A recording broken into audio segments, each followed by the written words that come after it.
what's up? I'm Mabasei. We're there with us today. We got Miss Gothic Cakes, or is it Goth Cakes? Goth Cakes. Right.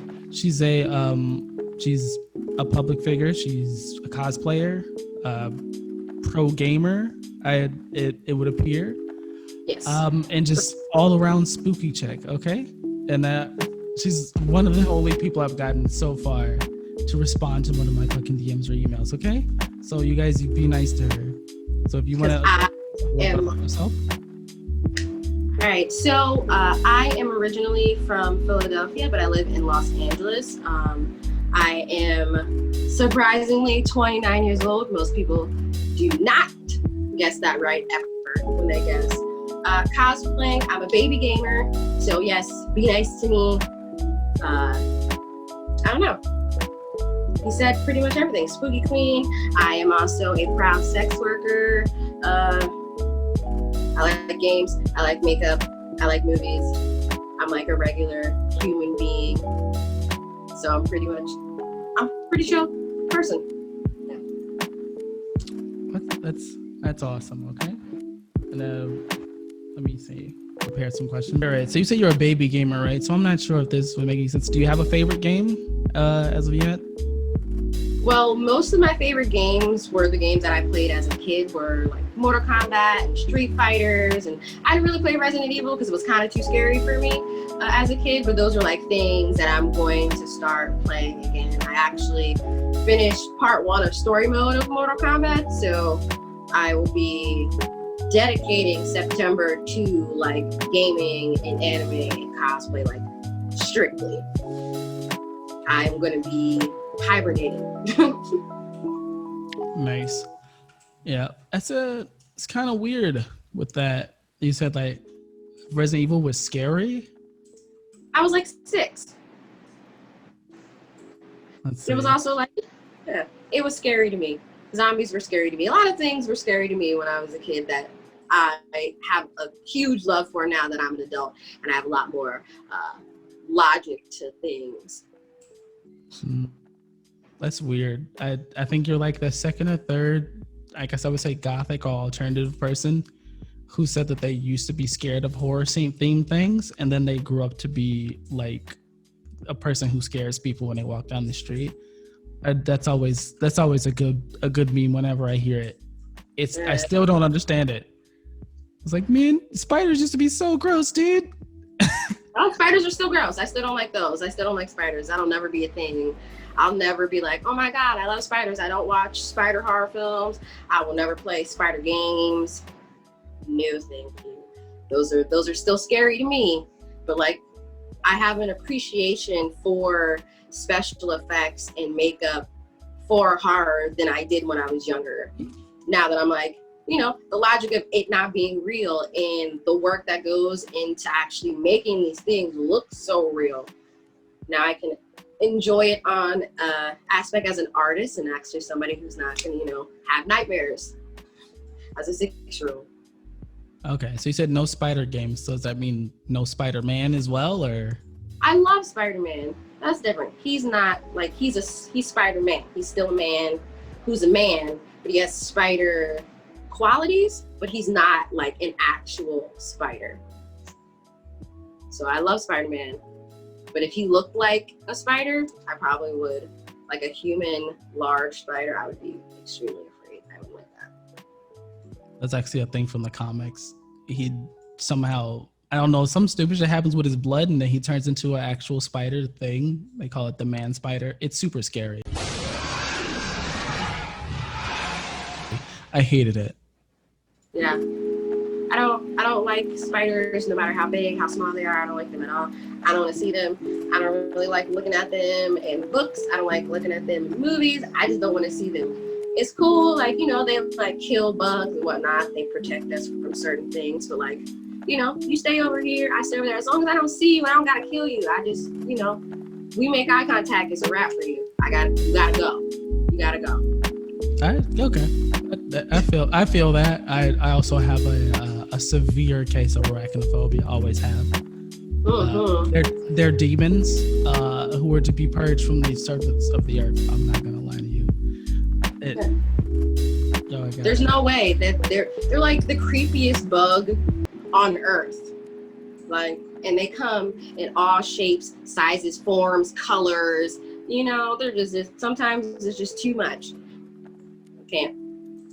Huge arachnophobia.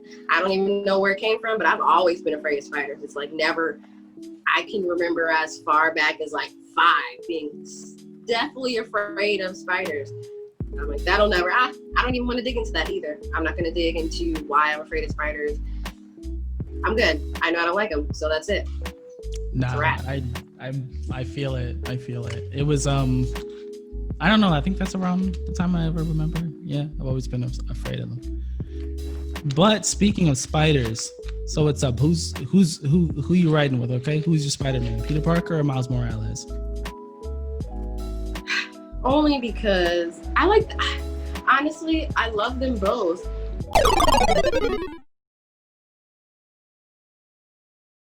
Because the representation for both of them is different, you know? We don't really see that many Black superheroes, especially somebody like Spider-Man. That's crucial. That's crucial for somebody Black to be Spider-Man. So I love them both equally because they represent 2 different things. Okay.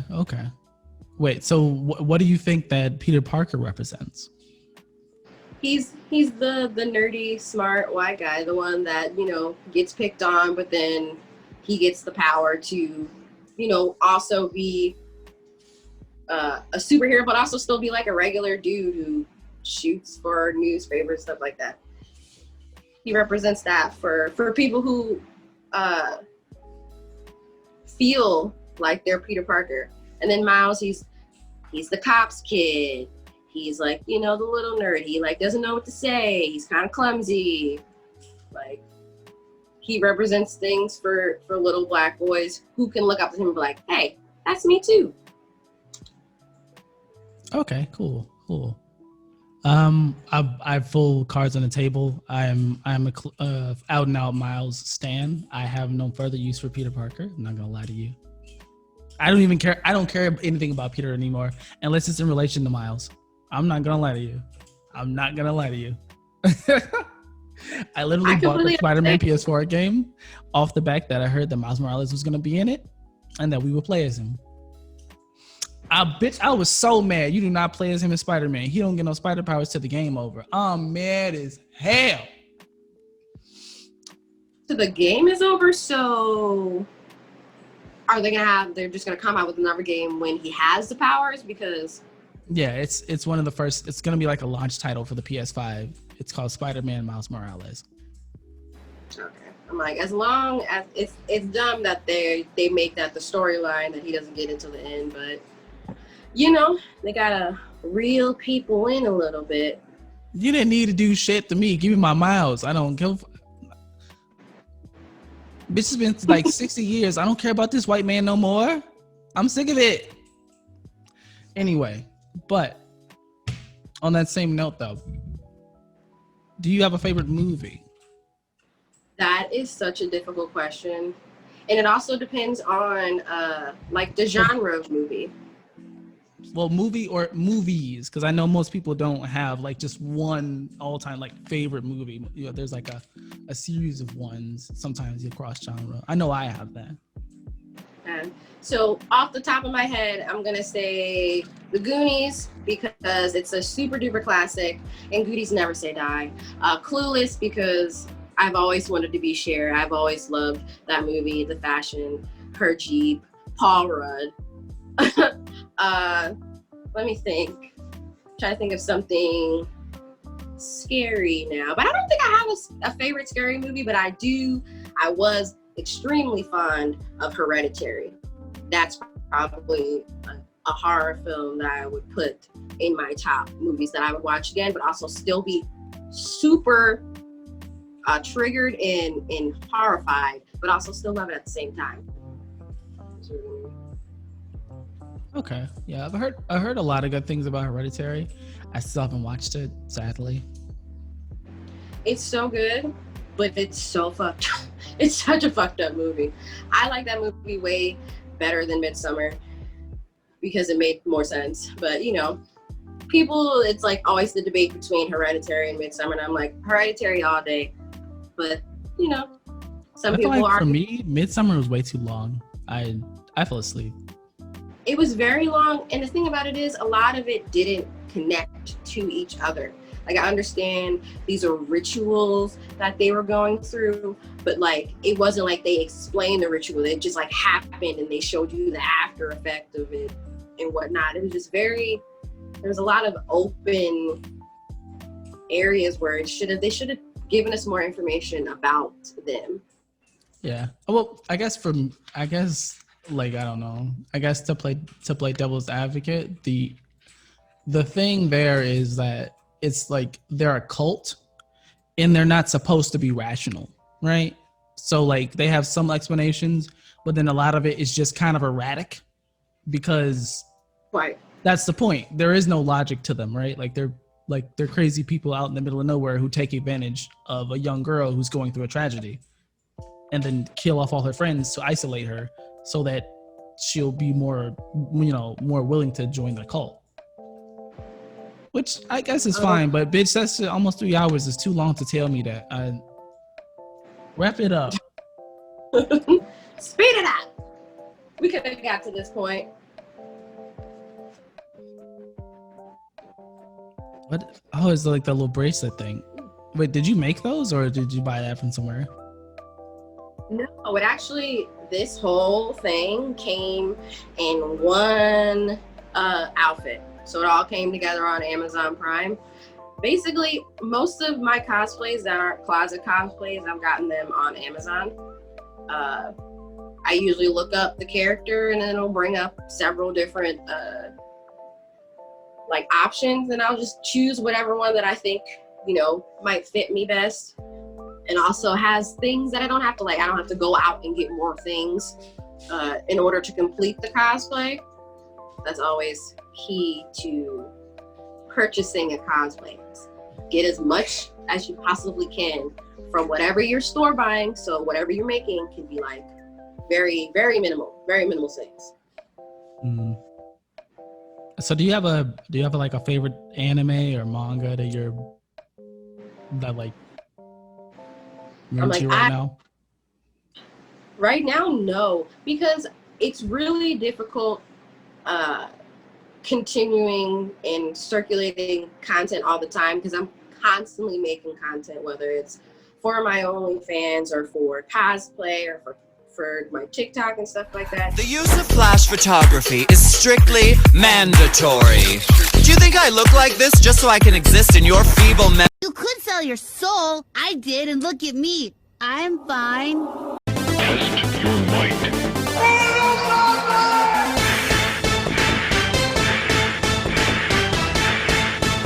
And stuff like that. So that's why I'm taking September and I'm not making anything. Not that I'm not going to make anything, but I'm going to take more time to read the mangas I want and the anime that I've not finished watching, because there's so many that I've started but I haven't finished, and I'm I need to get on that. I need to finish Attack on Titans. I need to finish Parasite. I need to finish so many animes, and I need to do better for myself. I watch a lot of horror, more than I watch anything, to be honest.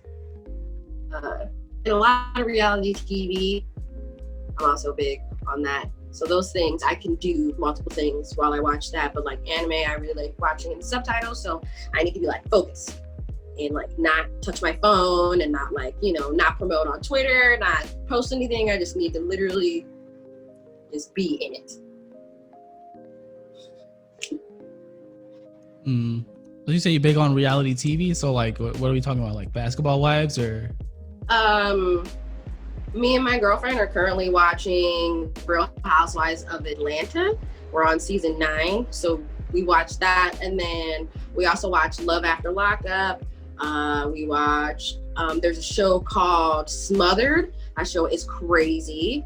It's about these women who have very weird and odd connections to their mom. Like they're too close to each other for it to be normal. this one girl and her mom, they share bath water. So like she'll take a bath. Yeah. Like she'll take a bath and then her mom will get out and then her mom will get in. Like it's just like it's gross. And their relationship is a little, their relationship is kind of intimate in a weird way. Like she's bath like, water? Bath water. But don't they both have pussies? Don't the juice and the stuff from the thing go into the water and then you get in her water? They share water. It's a crazy show. That actually went off a couple of weeks ago. I watched RuPaul Drag Race. They have the Vegas season that just started. Road to Vegas. What else do I watch? Yeah, pretty much those things are what's on right now, like Love After Lockup and Marriage Boot Camp. Also watch those two things, Marriage Boot Camp and Love and Life After Lockup. Those are my things. I love those shows.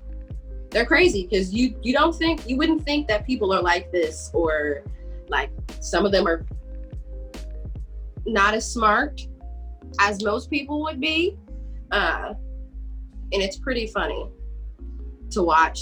It's kind of like train wreck. It's my favorite thing, reality TV. Okay, nice. I think so far I've only really watched Basketball Wives and Bad Girls Club, and that was because social media said they were raw. They were pretty right. Bad Girls Club. Oh, the memories. That was also, I was definitely watching that show hella when it was on air. I was definitely watching it like every week. I wanted to be on Bad Girls Club so bad when I was younger, and then I did. But I wouldn't have been one of the girls that were like, fuck you. I would have been the one like smoking. If I could smoke weed, I would have been smoking weed or drinking a glass of wine, just watching people argue with each other, just minding my business, because that's something that I'm really good at. I'm minding my business. What I'm good at. There's an art. That's a good skill.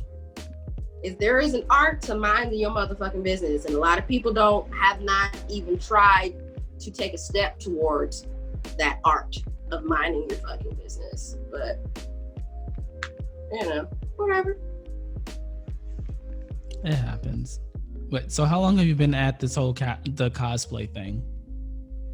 I have been cosplaying, I'm going to say, for the last 4 years. The first time that I actually bought a cosplay, I was Sailor Saturn.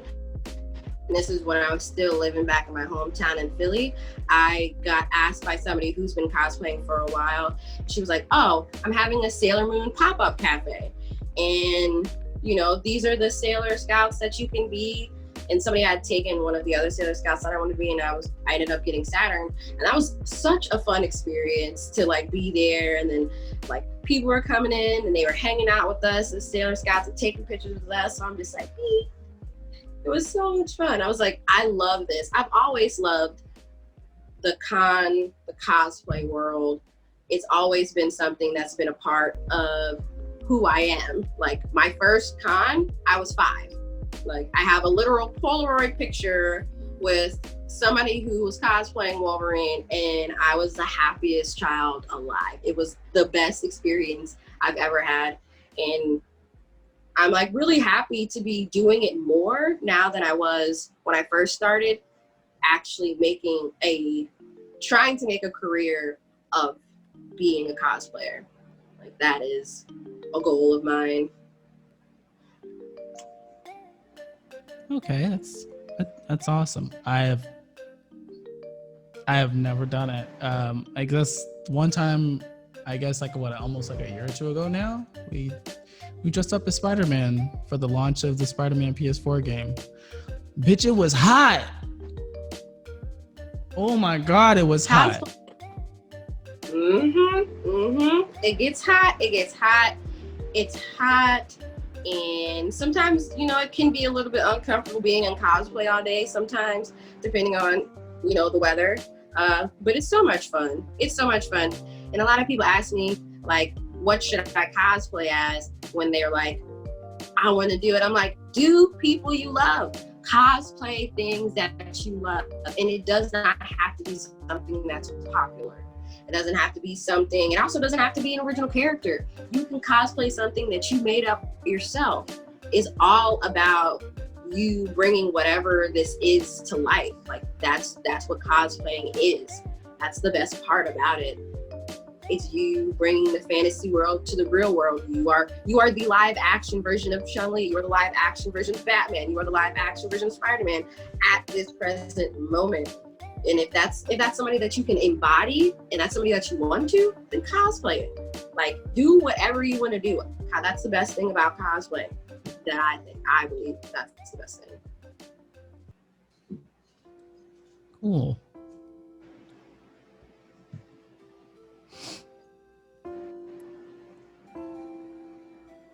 So that was like super inspiring. Okay, like I gotta hold it together. All right. Yeah. But under that same token though, so how long have you been involved in the sex industry?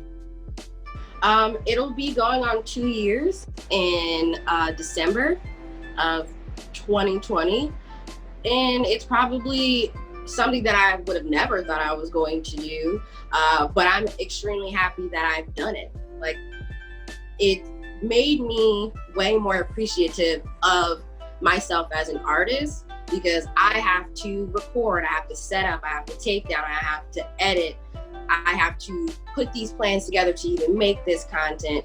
You know what I mean? Everything is set for a mood.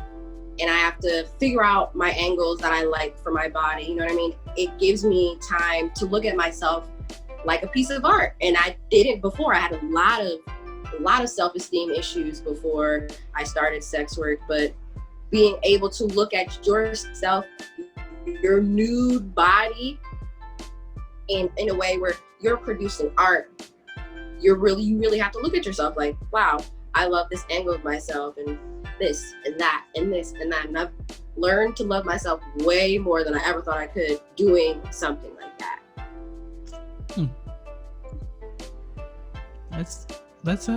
That's really great. I feel like that's a really good attitude to have.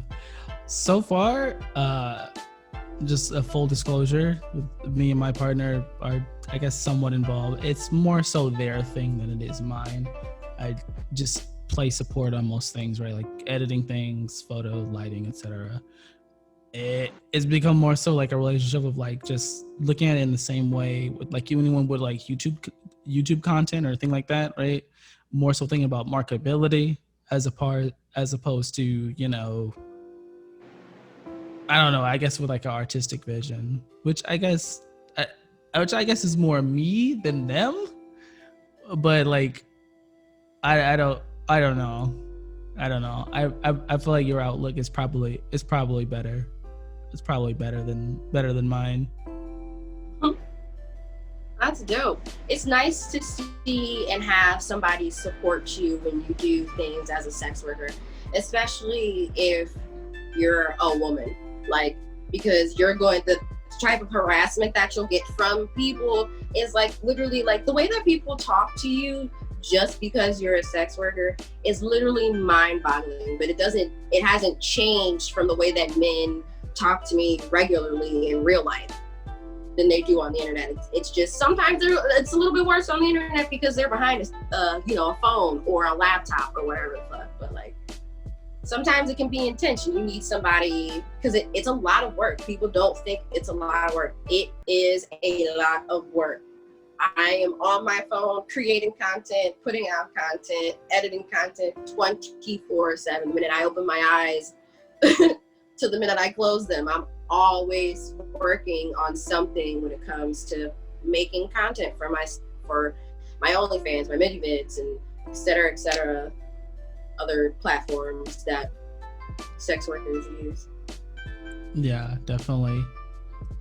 But a part of that same question. So like, there was like some news that the dude who's like the creator and the guy, well, not the creator, he's just the guy who happens to control it at this point. the guy who I guess is, I don't know what would be the CEO, I guess at this point, of OnlyFans, that the company itself is like being sued for tax evasion.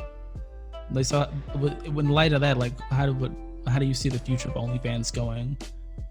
I don't really, but the thing, I don't really know, but the thing about it is that's such a large platform, and it's not just a large platform because of sex workers. That platform is used for everything. It's just that sex workers have made it more popular and more in your face type thing. That website has its ups, has its downs. If it closes down, if the website shuts down, I have other places that I have my stuff at. It'll just be there'll always be another site. There'll always be a million other sites that sex workers will use or other people will use for their platforms like that. So if they do, if that is a thing, if it's real, then most of us are already preparing to leave OnlyFans to just have our own website in most things like that. Most times it's just better when you have your own thing. People can't steal from you. People can't, do other things like that, because a lot of stuff like that happens on OnlyFans. A lot of people steal content and then sell it to other people. It's crazy. Yeah, there's a huge community of fucking OnlyFans traders and stuff like that. Like they swap in whatever and they organize on Reddit. It's super weird. It's weird. Super weird. Against the law, because that is not your property. It does not matter if you are a subscriber.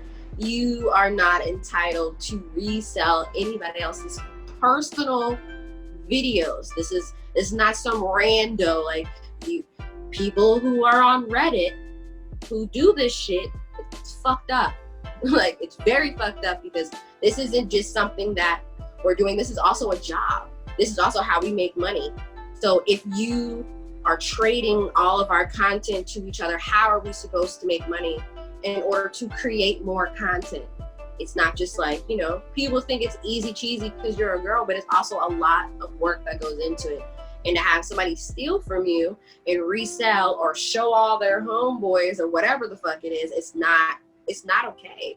But people feel like they're entitled to do that type of shit, and it's not cool. For all you people who do that shit, that's fucking lame.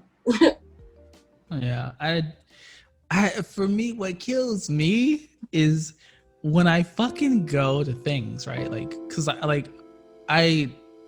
I play like support, right? I do things like that. Like I search for fake profiles, I search for fake OnlyFans, I search for their content being re-uploaded to free sites, etc., etc. I will go and I will be searching.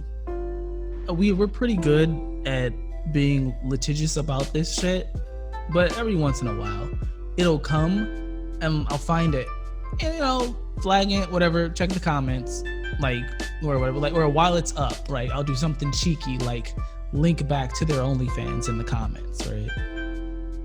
Why is there always some dickhead there complaining about like, oh man, she really need to shave that ass, oh she really need, like, how are you complaining about some shit you didn't even pay for? Beat your shit and leave. Who the fuck cares? It was free. Who asked you? And that's another thing. You're complaining about stuff that's free. You're complaining about somebody else's body. You're complaining about being a freeloader. Just if you want to freeload in silence. That's the only thing that irritates me. Yes, I know people are going to or have stolen my content. For those of you who are gonna watch this who've stolen it, fuck you. But there's gonna be people who do that, but do that shit in silence. Don't be so fucking loud about it. Don't be loud and obnoxious about you not giving or supporting or contributing to anything that you're watching right now for free. Dude, you would never have seen this image if it wasn't for somebody else. So shut up, sit back and enjoy the things that you literally are partaking in for free. Don't be loud, wrong, and lurking, and just pick a poison. It can't be all three of them. Pick poison. Be silent and lurking. Those are the two things. That's it. I know that you guys lurk on my shit, and that's fine. That's why you guys are here. Yeah, that one's, I know that always, That always freaks me the fuck out. And then the dudes who are like, how come they don't do this and they don't do that under a free video? And I'm like, because you fuckers will just steal it and be here complaining anyway. Like, what are you talking about? I don't do this and I don't do that because I don't have to. And that's another thing that comes with the entitlement, that people think that sex workers have to do everything that anybody suggests that they do. I don't have to do anything I don't want to do for my content just because you like it. I can refer you to somebody who does the things that you like, or you can pay me so I can make you a custom and it could be something specifically for you. Don't make a suggestion for something that you want to see if they're not, dollars behind that. I'm not just going to do it just because, I don't know, you like it. Like, and then what are you going to do? Either not appreciate it, not comment, not tip, no nothing. What am I doing it for? Why am I exhausting myself creatively for you to just just be like a thanks, a thumbs up type deal? Like, I don't need that. I don't need that. I don't want your thumbs up. Yeah, definitely. What the fuck is it? So is it, do you say you're on all platforms, right? Like you create content for like everything? What you mean? I mean, like all the social medias, like just about like everything. Well, everything that's relevant. I know there's some other shit, like MySpace is still there. Yeah, like I have a YouTube. I have an Instagram, a regular one. I have one for my makeup. I have one for my cosplay. I have one for like when I want to promote things for my OnlyFans or my premium Snap. TikTok. I feel like that's it for right now. I feel like, yeah. And then like other platforms like mini vids and stuff like that, that falls under sex work as well. Okay, cool. So like what do you put on YouTube? YouTube, I put try-on videos. So I just put up a SpongeBob try-on video. I actually had somebody who's a subscriber for my premium. He funded my SpongeBob bathing suit haul. So I got like 3 SpongeBob bathing suits and like a Patrick tube top. And it's just like me trying them on and then telling you guys how it fit and stuff like that, because I don't buy a lot of things outside of other companies that I don't know, because I'm not sure how it's going to fit my body, because it does, everything doesn't fit everybody correctly. I'm going to have a segment on there, which should be starting in September with my brother. We're going to be talking about nostalgic things. I put my makeup tutorials on there. I'm going to try to do some like cosplay mukbang things where like I'll talk to my friends, stuff like that. They'll be there and cosplay with me as well. I'll cook something and then we'll eat and then we'll chat about something. Those are things that I also want to put on my page, but just cosplay try-ons, cosplay TikToks, and makeup stuff is on there now for right now. Okay, cool. Well, so you said you were gonna bring your brother on your platform. Does your family know about like the sex work half of your public profile, or only? Well, he's not my relative. Like, we're not blood related. The one that I'm talking about, he's not my blood relative brother. No, they don't. I don't really talk to my family like that. Like for it to even be something that would come up in conversation. I frankly don't care to tell them, because it's not like it's any of their business. And also, I'm making money myself. I'm a grown ass woman. So even if you have something to say about it, I really don't care. So I'd rather not even have that conversation with anybody in my family, because I don't need your opinion. Because most people, when I first started, I had a lot of people who I thought were friends, have a lot of shit to say about me starting sex work, questioning if I'm safe. I'm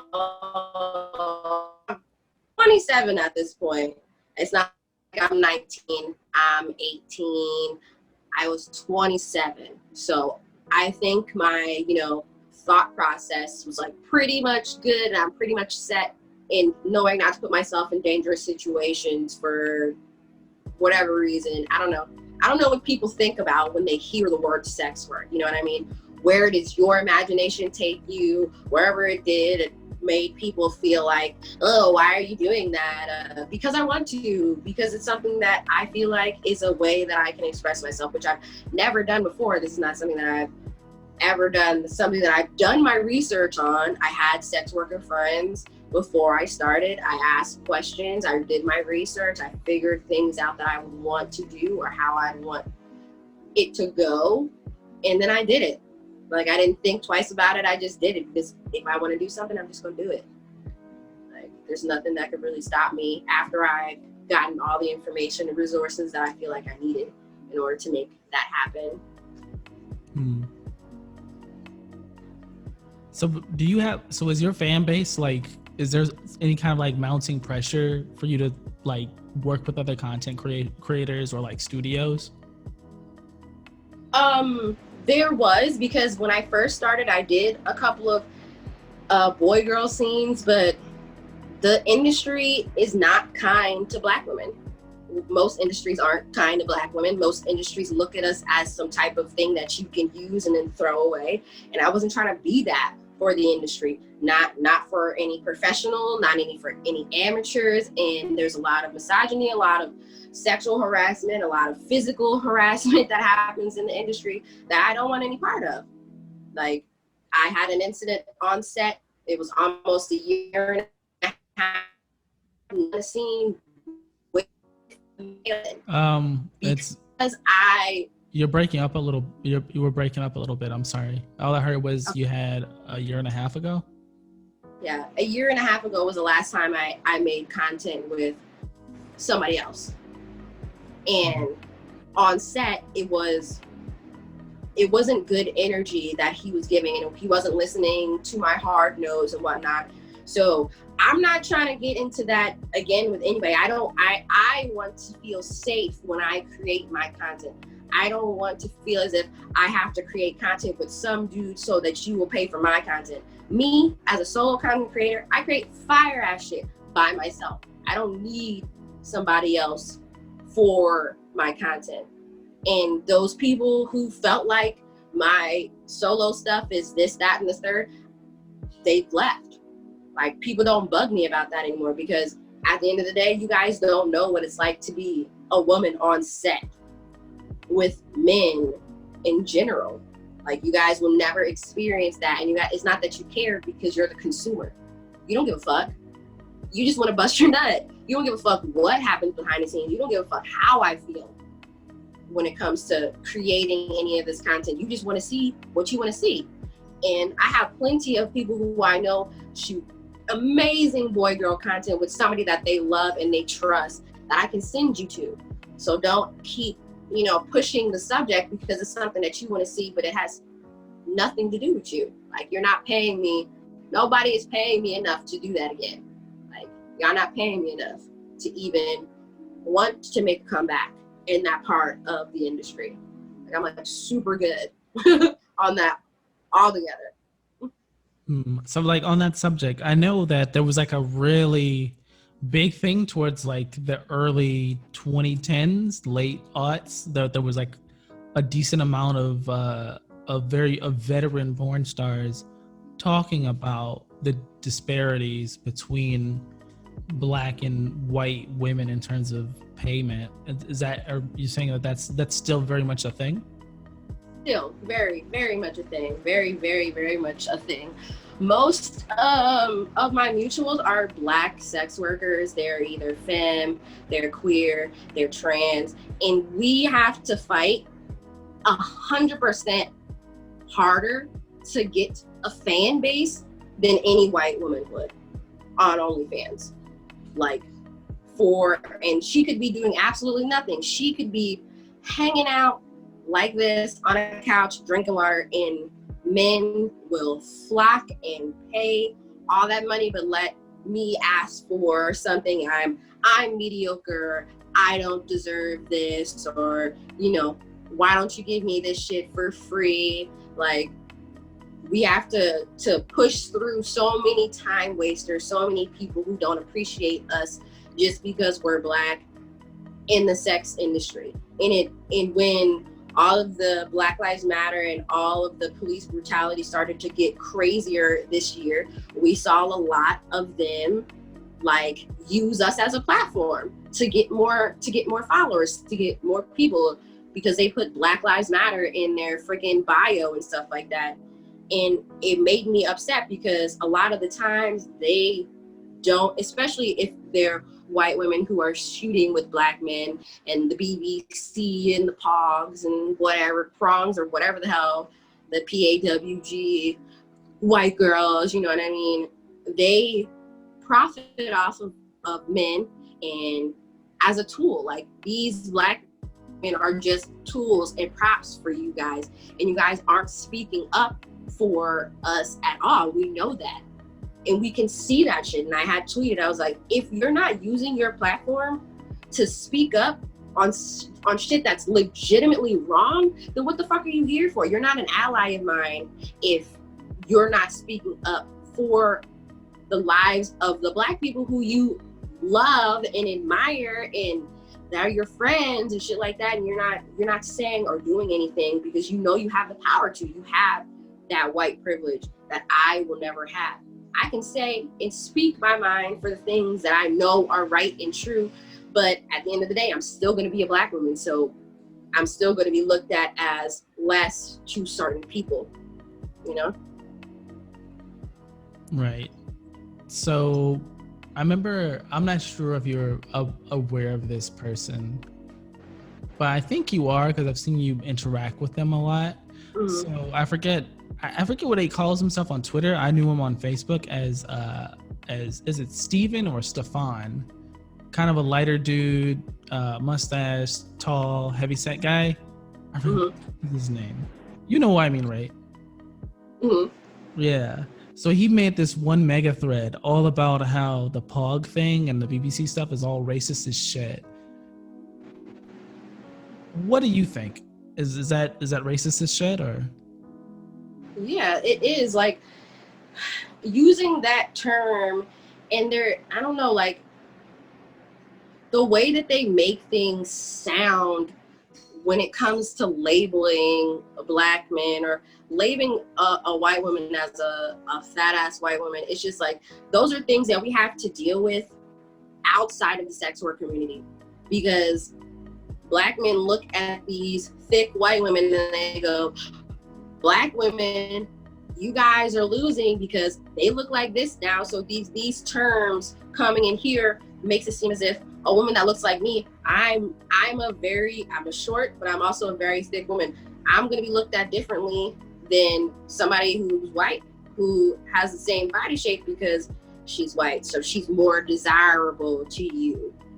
And you want your BBC all over her and whatnot. It's just like, the terms become fetishes, and it becomes very demeaning. To be honest, it's not used in a term. It's not a term of endearment when you use that shit. You use that shit so it's a clout chasing. It's something that you're going to click on, and when you see some shit like that, it's a prop. Those words are props that people use in order to get clickbait. And that's the thing, like, you gonna use that shit, but when it comes to the BBC that you just had it around you, you're not gonna say nothing when it comes to seeing other Black men and Black women just die at the hands of the law all the time. And you're just like, oh, I only like you guys when you guys are giving me money and views and stuff like that. That's the only reason why I'm even coming to that group of people. It's not because you actually genuinely love that. It's because it's just clickbait for you. It's a way for you to get your coins because you know which terms to use, which will draw people into you.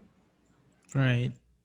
So they're like the porn equivalent of like dog whistles, right?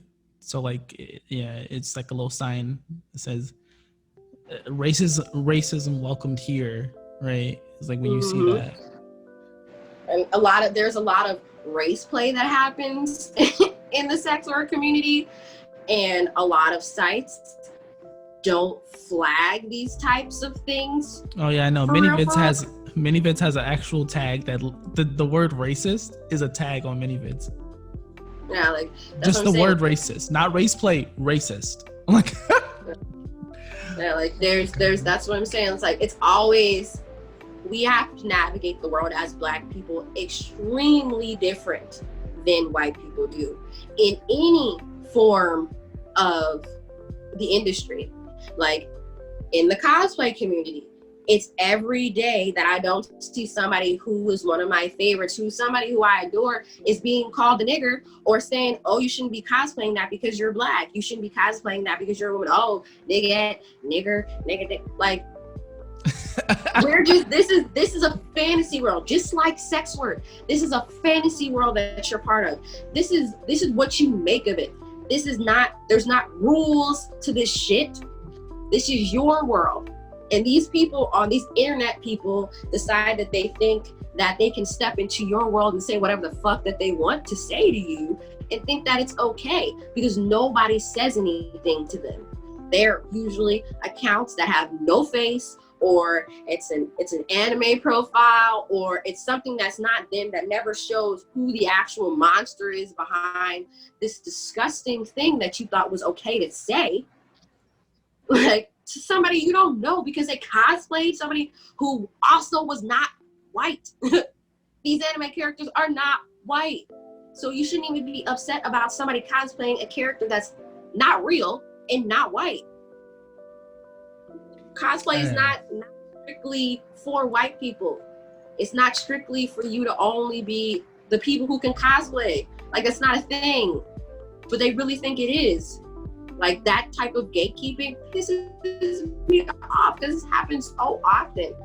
It sucks to say that you know you made it and you know you broke past, I would say, like Black cosplay and whatnot. You know that you hit white cosplay and that white area when they start you hit calling the mainstream and stuff like that. Yeah, you hit the mainstream when the names start coming at you and stuff like that. That's how you know. Yeah, definitely. That's I don't know. I follow a lot of Black streamers, most of them women, and you know, you made, like, the numbers go up, the N words come in. Mm-hmm. And I'm ready kind of the because same thing. I got time for y'all. I'm not ever going to argue. Yeah, I got time for y'all. I'm gonna be like, and so what, blocked, and so what, blocked. That's my favorite thing to do. I'm not gonna argue with somebody who is literally ignorant on purpose. There's no point of me talking to you. There's no point of me even commenting to you.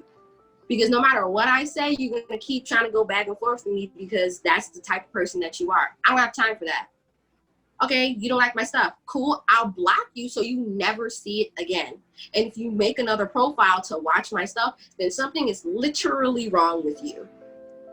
Like, and people will do that. People will make other accounts just to harass Black sex worker, Black cosplayers, like just anybody. Like, people will really do that type of stuff. Yeah, my partner actually also streams on Twitch, and someone did that. Like, they made like 4 or 5 separate accounts to come in and like call them racist because they put up this tweet that says it's like it's a gif of Normani from her that it's actually kind of like one of her only singles, right? She only has 2, but like the latest one where it's like a very clear callback to like early 2000s stuff. She's like dancing in the middle of the street, and the caption she put is the fuck was it? Me when the money comes in from the old white man I've been scamming. And then, like, I don't know, like, I don't know, he decided that was worth 5 different accounts to come and say, hey, you're a racist bitch, over and over again. Which, by the way, that's not what racism is. Like, okay. Yeah, not at all. Why? Because scamming old white men, like, it's because I said old white man? Like, it wouldn't have been racist if I said old Black men? It doesn't matter. Scam. I'm a scam. Doesn't matter what race this person is. And it has nothing to do with racism. Scamming is scamming. What? People really do. They take things they don't really understand what racism is, and they want to be oppressed so bad. So everything that they could possibly get their hands on that might be racist material from somebody who's not white, they like run with it. You're just like, whatever. Yeah. It's like, All right. it's like white people's theme song is that No Effects song, "Don't Call Me White." Oh God, I don't know if you ever heard of them. They're a punk band. They have a song called "No, Don't Call Me White." It's super fucking funny. Bro, it's just like, that's like the worst thing that you could possibly call them. Like, okay. Yeah, yeah, but I mean that's kind of like, that's the characteristic of whiteness, right? Being a non-racialized subject. You just exist. They're black. I just exist. What do you mean I'm white? What's that supposed to mean, buddy? Yeah. Right? Because like drawing attention to the idea that they even have a race must mean that you're attempting to do to them what they've done to us. Because that's the reason why they identify it as black, so that they could fuck us over. So if I'm calling you white, that must be black, right? So this must be the precursor to an attack. It's not. I don't know. I have no interest in enslaving you, Jacob. Please stop. Yeah. Tim, you're white. It's okay. Nobody cares. It's just something that is. You're white. It's okay. Like, you could say that you're white because you are. It's fine. Like, right. Nobody cares. But yeah, but on the same like sort of thing, like I guess how sex work in personal life, how has that affected your personal life? You said that you felt like you had to cut off some people that you thought were friends because they weren't supportive. But has this like affected you in dating or anything like that? No. I've been dating the same person for the last 2 years, and she is my support system. She was there when I first started doing sex work, and I was just like, it was something that I was like, babe, I've been thinking about it, and I want to do it. And she's like, go ahead. It's nice to have somebody who completely and utterly supports me in what I do. And she's always there. If I'm making videos, she's most likely in the same room that I'm in. Like, she's always there. She's always been supportive with everything that I've ever wanted to do since we started dating.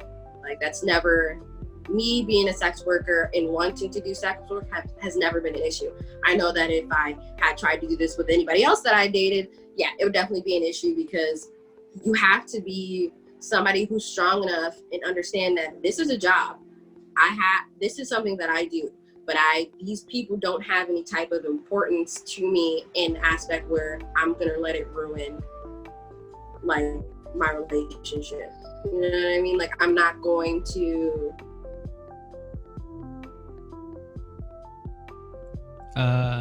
I think we might have lost you. And let's see, are we back? Or yeah. Okay. Yeah, you were frozen for a second.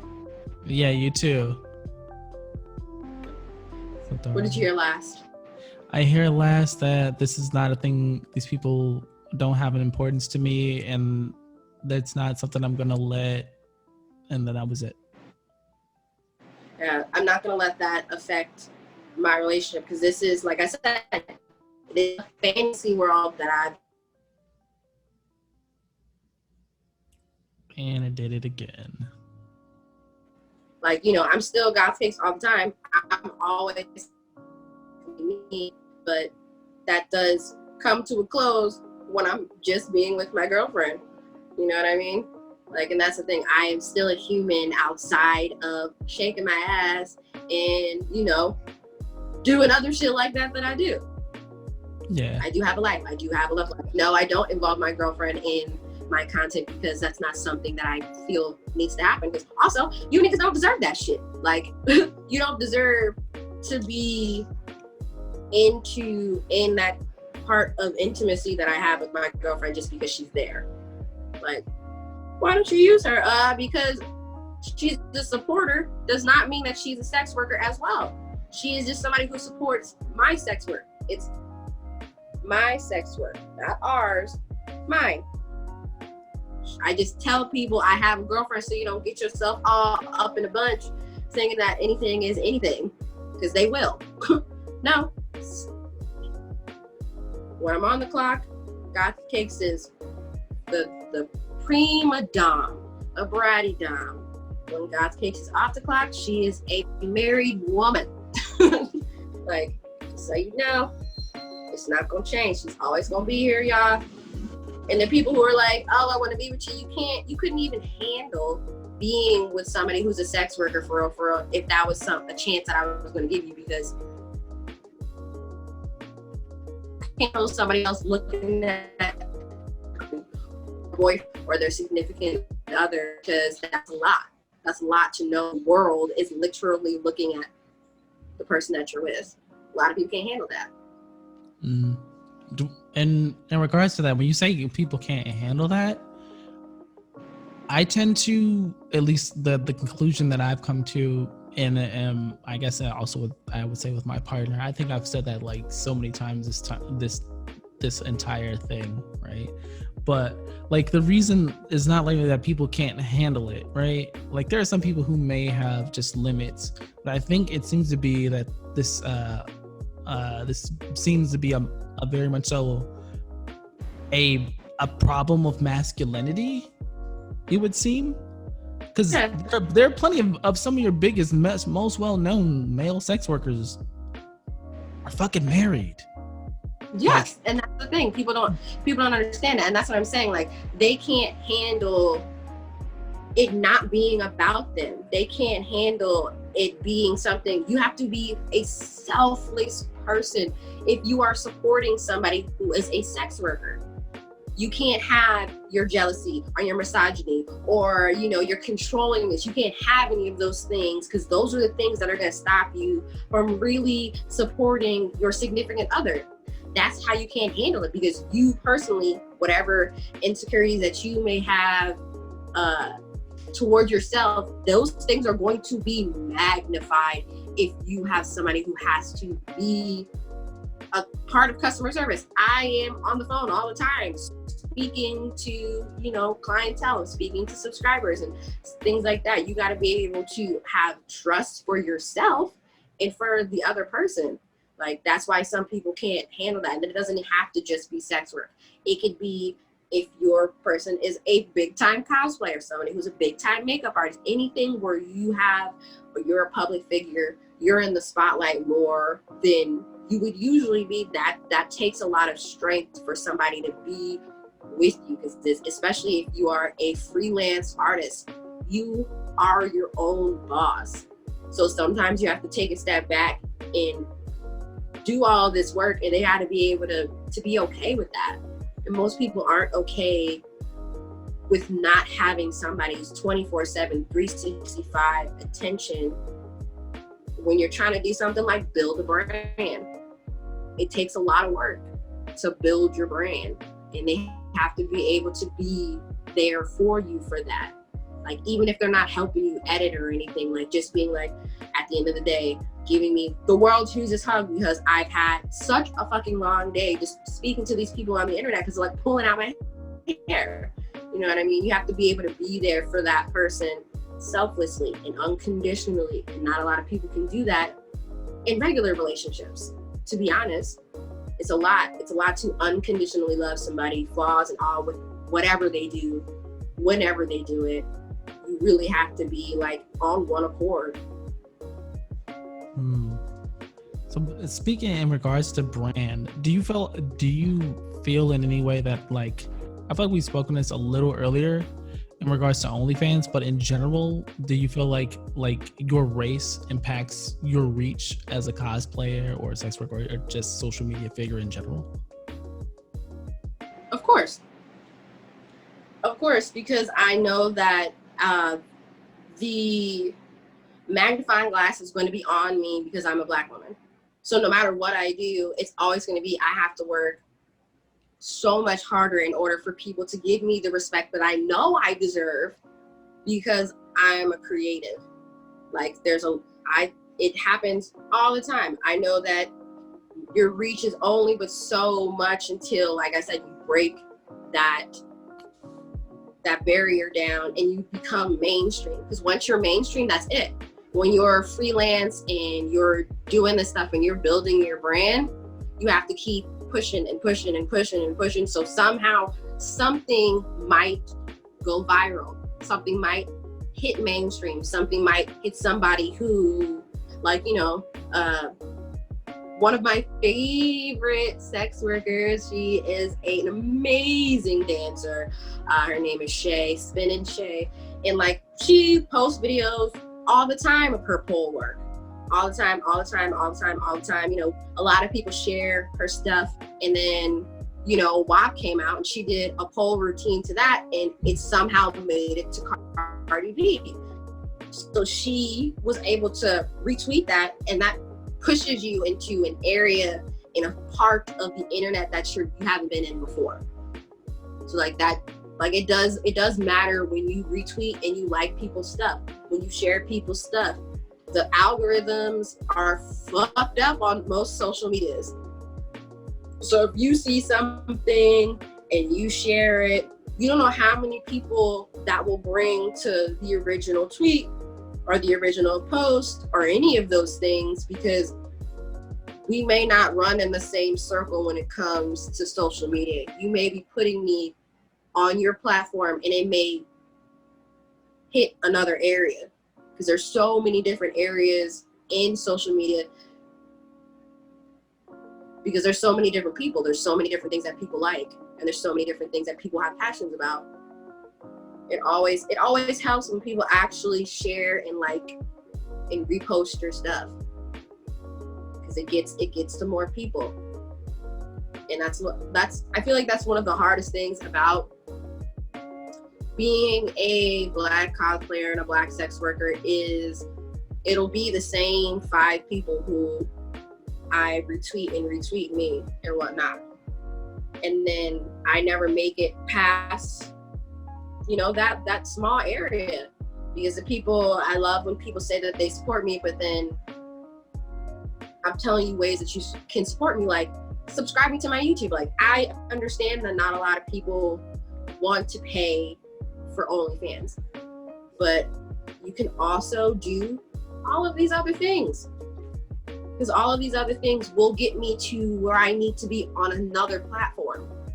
Like, monetizing is where I want to be. I want to be able to create and get, you know, sponsorships from certain people to do certain things. And I just have to, it's a journey to get wherever I feel like I want to get to.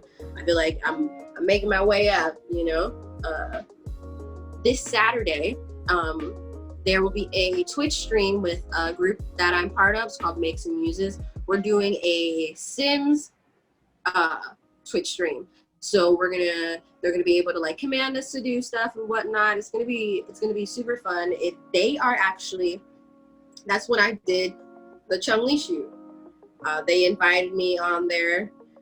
We had so much fun, and that was actually my very, very, very first professional cosplay shoot. That's the first time I've ever gotten professional photos in cosplay. So that was like such a big momentous moment for me, and being part of this group also will take me to other places that I want to go as a cosplayer, and it'll bring more light to cosplaying as Black women in general.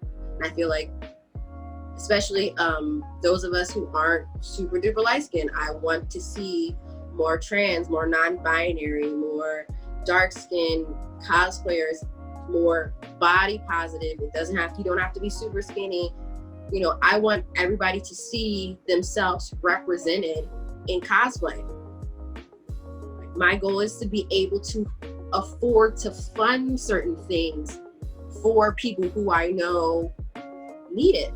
Cosplaying is not cheap. It's not cheap at all.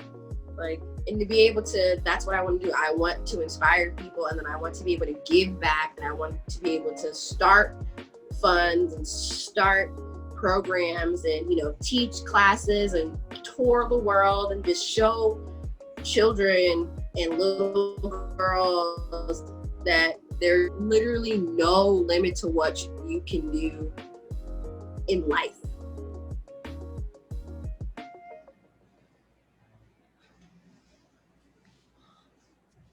Okay, that's awesome.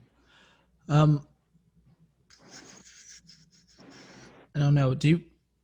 I guess along the same thing, because I do remember that I did give you a pre-list of questions, but this is one that comes to mind like off the cuff. I Mhm. don't know if you wouldn't mind answering it.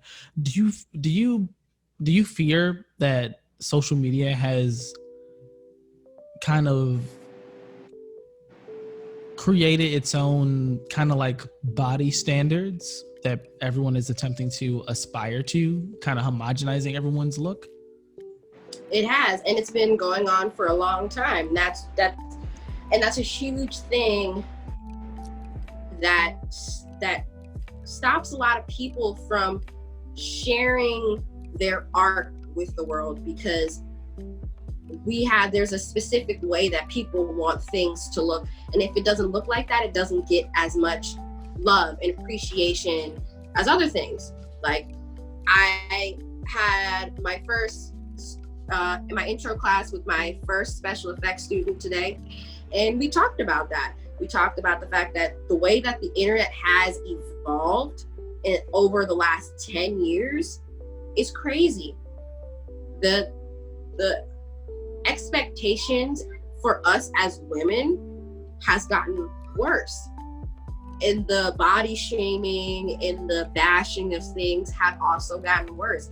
It makes it really hard to keep yourself and your self-esteem up if you're constantly being beaten down with the way that you should look, and this and that, the way that you should dress, you shouldn't have this, you should have this. I think we might have lost you again. Sometimes.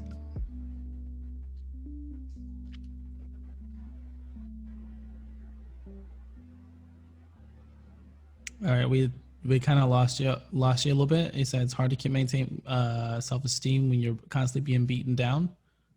Yeah, it's hard to.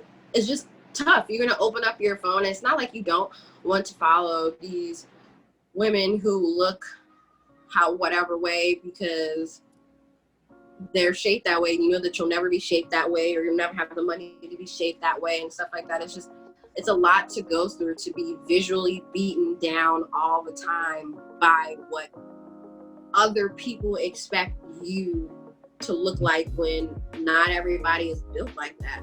Not everybody is supposed to be built like that. You know what I mean? It's like, really falling in love with yourself is a daily process in the world that we live in today.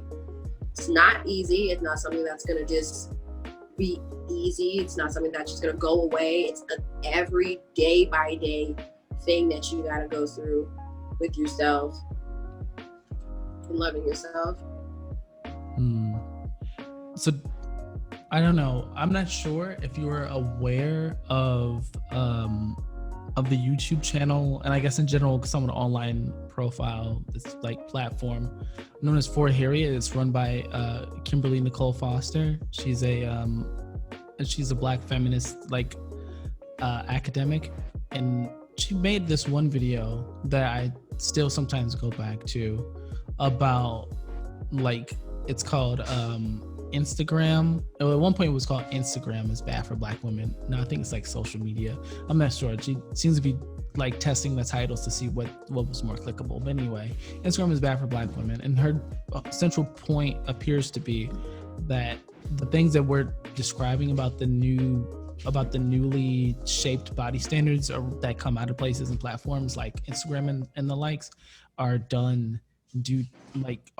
they do the most damage, she feels, to Black women, because they reinforce a standard that had already kind of existed, right? But there were still different lanes and body types, right? And levels of affection for different ones, excluding fat women. Like, everyone has always hated them, period. It's dumb. Right. And I don't know. So do you agree with that thesis, or do you think this is a thing that's like equally across like most young women, period? Or Well, yeah, for sure. It does have a super huge bearing on Black girls, because most of the people who are shaped like that, they don't look like them, like skin tone first. Like you're looking at these women who are shaped like this, and you're looking at these models, and you're looking at this, that, and the third, and none of these women look like you. So you can't even feel as if this is something that you could possibly represent you. This is something that's so far-fetched that you'll never even reach that, because it's a totally different human being that you're looking at than what you are here. It is a lot. It's a lot to not be so hard on yourself for not looking like somebody else. And that's in general. It doesn't even have to be because she has that Instagram body type. If she could just have something that you long for yourself, and you got to know that you are perfect just the way you are. There's no need for you to not feel that way. Yes, it is. Like I said, it's a day by day journey. Sometimes I wake up and I don't really like myself, but then you have to remember, like, there's only one you. There's literally only one you on this earth, and just love who you are first before you start to love anything else. Because that type of solid foundation, yep, it'll get a little rocky sometimes. Sometimes you'll have your bad days where, you know, you don't feel great physically or mentally or emotionally, but not taking what this world has given to us and that basically forced down our throat, not taking that and thinking that you're less beautiful because you don't look like the things that are most popular right now. Because it's always going to be something. It's always going to be something that's super duper popular that you may not be a part of. But that doesn't mean that you are less beautiful than somebody else who doesn't look like you. Okay. So in regards to cosplaying, I've noticed that most of the most popular black cosplayers, like ones that are like really, really up there, like they all tend to be of a lighter skin tone. Is this like a thing that you've also observed? Yeah, because it's for one thing, it's usually easier. Like I said, for consumers do not care, and most companies do not care. They're going to want to feed what the consumer wants to see, and that's a thing that they want other people to see. It's more palatable for them to have somebody who's light skinned and whatnot than it is for somebody who's darker or more brown than that person that they can easily put on a pedestal for them to see because they're more passing. So it doesn't make white people as uncomfortable seeing somebody who's black cosplay because their skin is light. It's like feeding into those types of things really fucking sucks, and that happens. And like I said, all the industries, they're gonna want them to be the forefront of all of the movies, of all of the TV shows, of all of those things, because it's easier for them to swallow that pill because, oh well, she's black, but she's not dark skinned, so that's cool with me. Like, that's a really bad way of marketing that America has come accustomed to, which is very irritating. But you know, we're working on it, I guess. I think. I don't know. Oh man, I hope that we can kind of getting bored of seeing the same 3 or 4 light-skinned girls. Not gonna lie to you. Like, I love them, and I love everybody, every person, and every black person who cosplays. I'm like on it. I'm like immediately liking and retweeting your stuff, immediately telling you how awesome you are, because I know that more than likely your comments aren't going to be positive. So that one time that you see something where somebody else is like, this is fucking dope, this is fucking killer, instead of it being like, you could have done better, this person isn't this person isn't that. It's nice to see that type of support when it comes to people who are darker and who aren't skinny and who aren't cis or straight, because there's a lot of trans, non-binary, queer people who are also a huge part of the cosplay world, but because it's uncomfortable to other people, you won't see very many of them even on your regular ass timeline. So like when I find somebody who is non-binary or trans or queer who does that type of stuff, immediate follow, immediate share, immediately letting them know that they are seen. To be seen as a Black person on social media, especially by other Black people, is amazing. It's a beautiful feeling to be seen. It's a beautiful feeling to be seen, period. To be known, like for people to know, like, and respect you for what you do and to see you for the creative that you are. And that doesn't happen often, but I damn sure try to make sure that happens as often as I possibly can make that happen for somebody else. Right. I find myself mostly engaging in that in the realm that I tend to occupy, which is mostly political. There are not a lot of political or whatever commentators, especially not ones who cater to, I guess I would say, Black thought and Black interests, right? And when I find them, I do like immediately try to show them support, because like it's fucking rough. It is rough. But yeah, it's hard. It's rough. It's rough as fuck.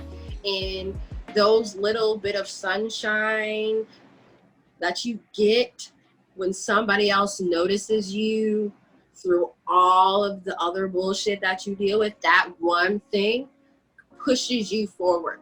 That one thing takes you and makes you feel as if, okay, so I'm getting somewhere. I'm getting somewhere and people are seeing me. People who I want to inspire are seeing me. People who I don't care are seeing me. Exactly, like, et cetera, et cetera, et cetera. To be seen in any aspect of any industry as a Black person is so important. It's so important because we get unseen so much more in life than we get seen. Yeah, definitely.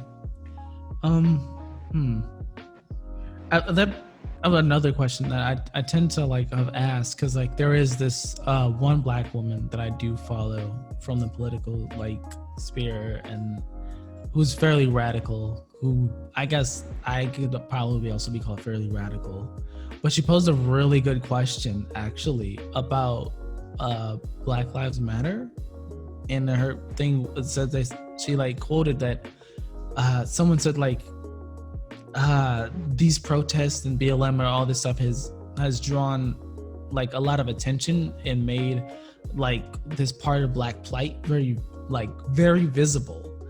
And then her question is like, okay, but what is visibility done?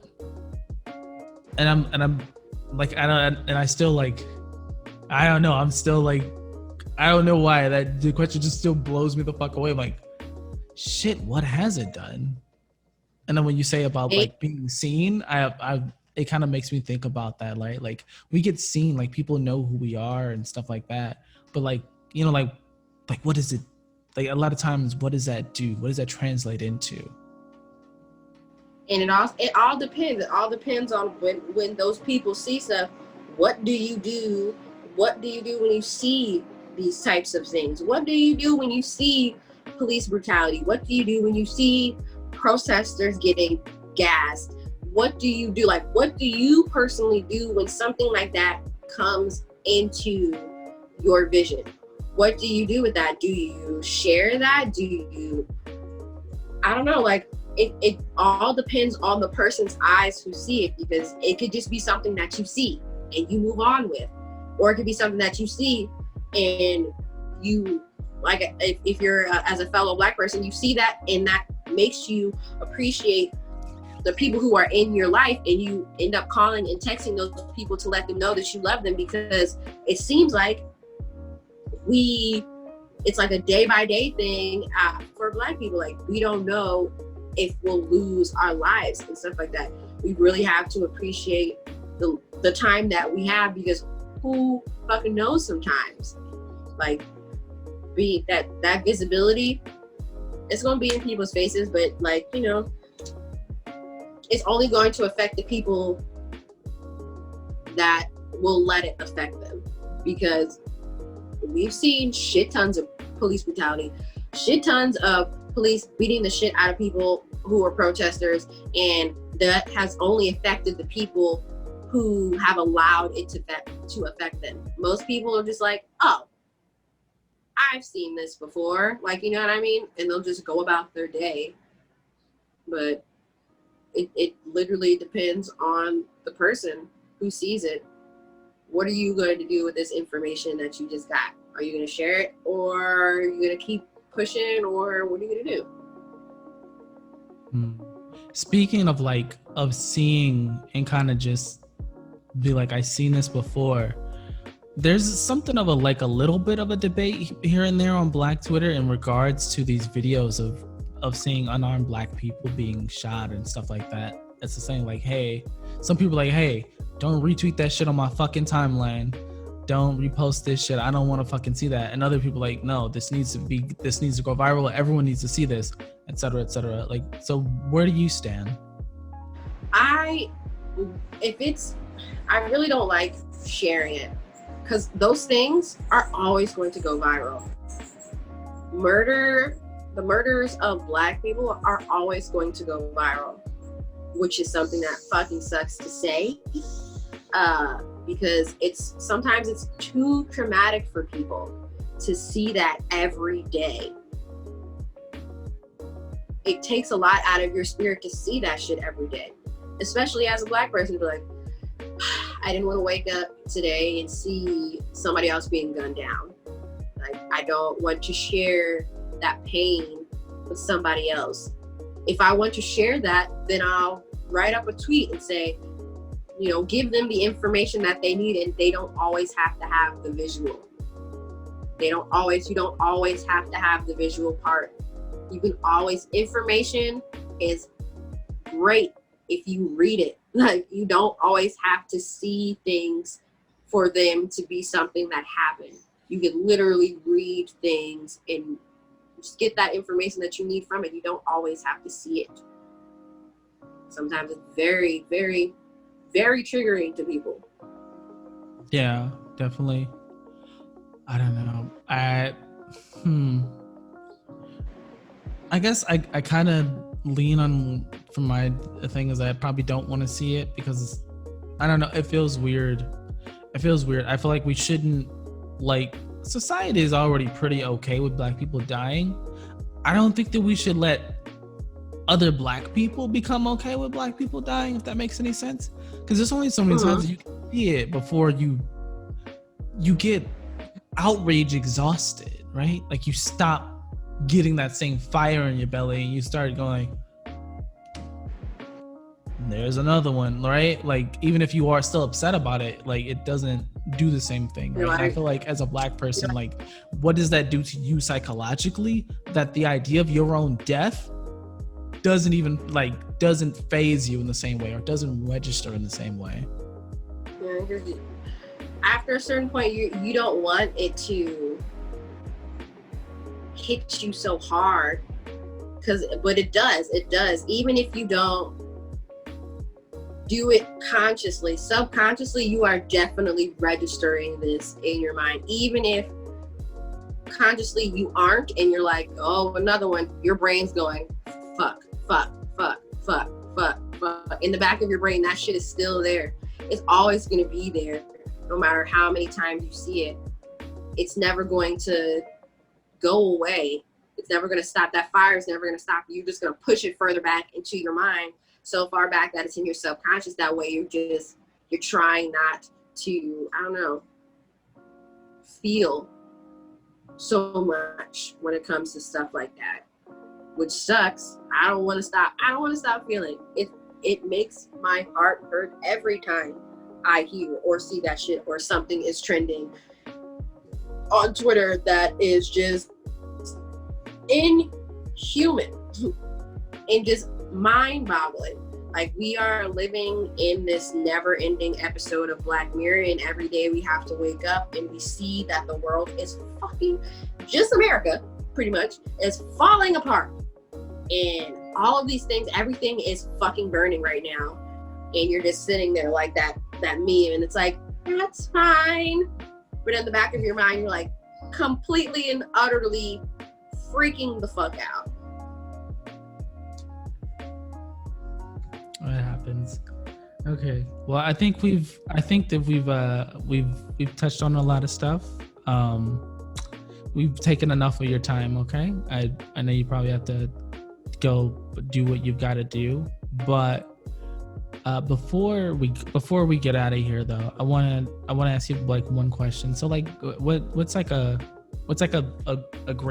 grander message that you have for like anyone, like another Black femme or whatever who would be inspired by you? Like what is the thing that you would like to say to them in particular? Like what's the thing that you would say to that person if they were sitting right there next to you and they like, oh, I love what you do, I like all your stuff, you're so creative, I want to be like you? What is the thing, what's the message that you have for that person?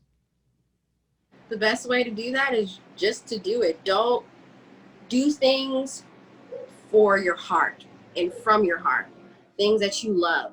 Do not worry about how popular it will be. Make sure that it's something that you are proud of yourself, something that you're very passionate about. Make sure that passion shows, because people will love it or they won't love it. As long as you love what you're doing, that is literally all that matters. Because a lot of people aren't going to like it, but as long as you love it, as long as you love your cosplay, your makeup, how you game, how you paint, no matter what you do, as long as you put all of your love and all of your heart and all of the passion that you have in it, it's always going to feel good for you once you see the finished product of whatever it is that you're doing. Just do it. Just do it. All right. That's awesome. Okay. So if you could let us know where we can find you. Most of my platforms are Goth Cakes. They do vary with some have an underscore in it. My YouTube and my Twitter are both Goth Cakes, GOTHCAKEZ. And my Instagram is Goth Cakes, but there's an underscore. My cosplay page is Yes, I Do Cosplay. I believe that's I don't know if there's any underscores in that. There might be. Yeah. Yes, underscore, I do cosplay. And then my makeup page is Goth Cakes underscore creations with a Z, no S, all Z's. Yeah, I feel like that's, come talk to me on my platforms. I'm completely open. Just don't get crazy because you will get blocked. All of my platforms have my links on it. So if you go to my Instagram, it's going to have my link. If you want to go to my OnlyFans, my makeup one will take you to my YouTube. My cosplay one will take you to my link that has all of my links. Yeah. Link it up.